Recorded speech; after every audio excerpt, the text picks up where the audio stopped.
अस्सलाम वालेकुम दोस्तों, क्या हाल है। ऐसा भाई आपने साउथ कोरिया के वीज़े के ऊपर बल्ब नहीं फिरा, जल्दी करें, देर कर दी, बताया ही नहीं। तो भैया वो हमारे मुतल्लिक नहीं है खबर।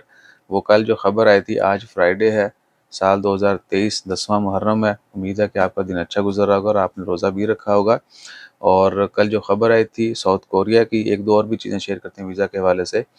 वो थी सिर्फ ओमानीज़ के लिए, ठीक है ना। ओमान में ओमानी रेजिडेंट जो हैं उनके लिए नहीं था, ठीक है ना। ओमानीज लिखा हुआ था तो उसका मतलब है जो ओमानी नेशनल है वो, ठीक है ना। और तुसी भी तो खैर कर दो, सानू वीज़ा फ्री, वो भी सीधा ही साउथ कोरिया।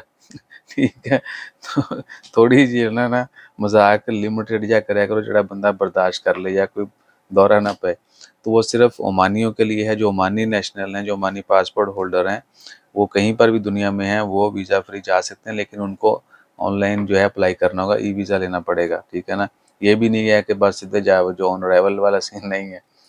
तो बाकी है कि यानी ऑनलाइन उनको डाटा जो है फिल करना पड़ता है, कौन बंदा कहाँ से कब आ जा रहा है, वो सारा करने के बाद जो है वो विजिट कर सकते हैं। और तुर्की का तुर्की जो है वो वीज़ा फ्री करने जा रहा है ओमान के लिए, बगैर वीज़ा के तुर्की के लोग जो हैं वो, तुर्की का नहीं, ओमान के लोग जो हैं वो तुर्की का विजिट कर सकेंगे। क्योंकि लास्ट ईयर रिकॉर्ड जो है वो बना था कि ओमान से 1 लाख से ज़ायद लोगों ने एक साल में विजिट किया था, जो कि बहुत बड़ा नंबर है। पहले चंद हज़ार होते थे, ठीक है जी। तो तुर्की ने सोचा है कि ओमान से जो है ना, ओमानी नेशनल का जो है ना वो विजिट फ्री कर दिया जाए, ताकि ज़्यादा से ज़्यादा लोग हैं। बाकी सर्विसेज में वो पैसे निकल आते हैं, पॉलिसी अच्छी होनी चाहिए। तो ये सूरत हाल है। जज़ाकल्लाह, अल्लाह हाफ़िज़।